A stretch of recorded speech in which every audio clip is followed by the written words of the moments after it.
YouTube, guess what today is? It's my day to read you my speech. I guess. Maybe. I don't really need this, but I may.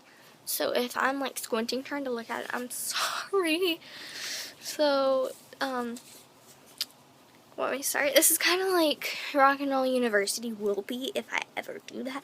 I don't know. Maybe this is my first episode of Rock and Roll University. And today, lovelies, guess who we're gonna talk about?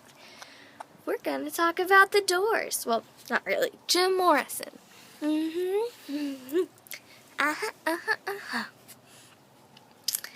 So let me begin. Is everybody in? Is everybody in? Is everybody in? The ceremony is about to begin. Wake up! These words are from the song Celebration of the Lizard, or it's also known as Not to Touch the Earth, which they made into 2 parts, which was technically the same thing as Celebration for the Lizard. But Celebration of the Lizard was not released really much on albums, so, and just like they recorded it, but it wasn't really put on albums. So they turned it into Not to Touch the Earth, and that part that I did was known as Wake Up on Not to Touch the Earth. So, today I'll tell you about Jim Morrison's life, his career, and his strange death. Strange days. So, first of all, Jim Morrison was born James Douglas Morrison on December 8th, 1943 in Melbourne, Florida. At the age of 5, he was going to New Mexico with his family, and they were going on a vacation at the age of 5. Jim was 5. And they were in this car together, and he saw these Indians, dead, scattered, mutilated, and bleeding on the highway. And this scene really scared Jim, and it haunted him for years to come. So, this incident would later influence Jim to write the song Peace Frog, which is the lyrics to that go, on dawn's highway bleeding, ghosts crowd the young child's fragile eggshell mind. So those were the lyrics to that song. And it was actually his poetry that he read in that song, so it was part of his poetry.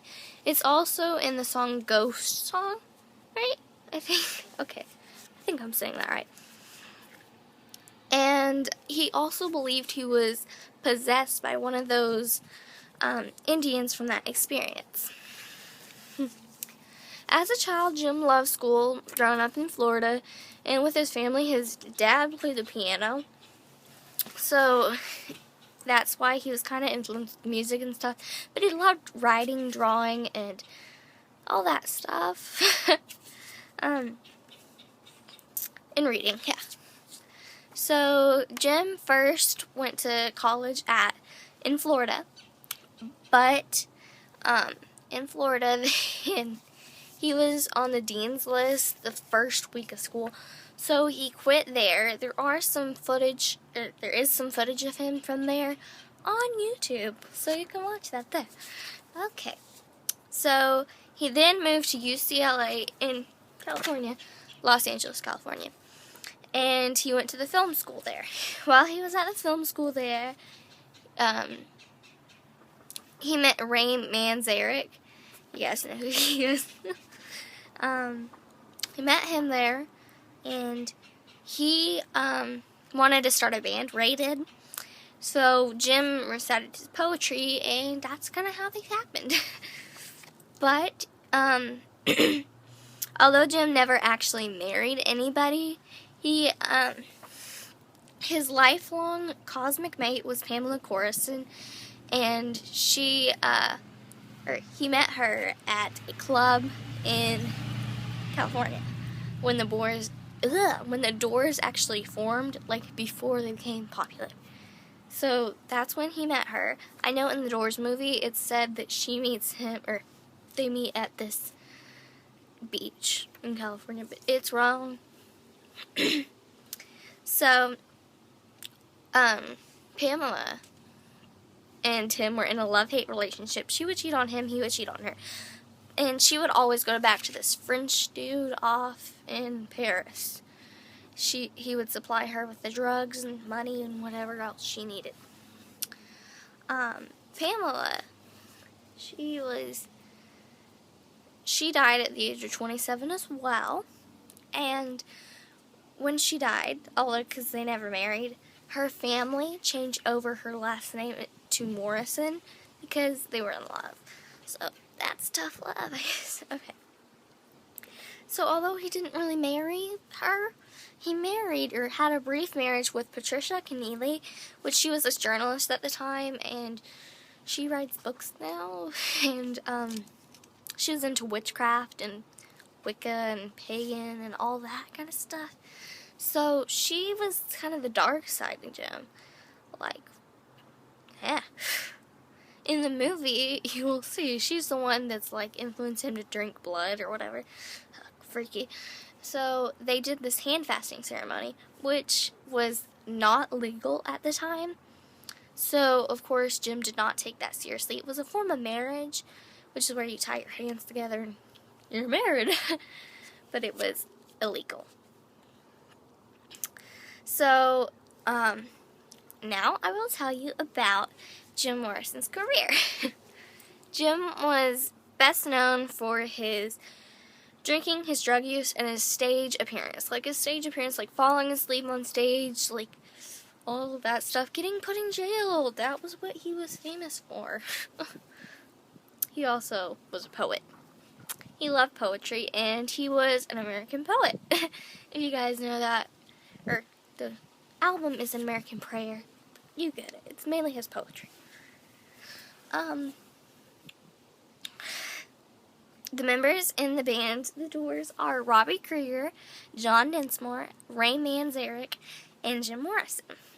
And Jim Morrison was the lead singer. Yeah. They signed to Elektra Records, Elektra Records, in 1966, which was also the year my dad was born. Cool, huh? And they were a cool group. They were the dark side of the 60s.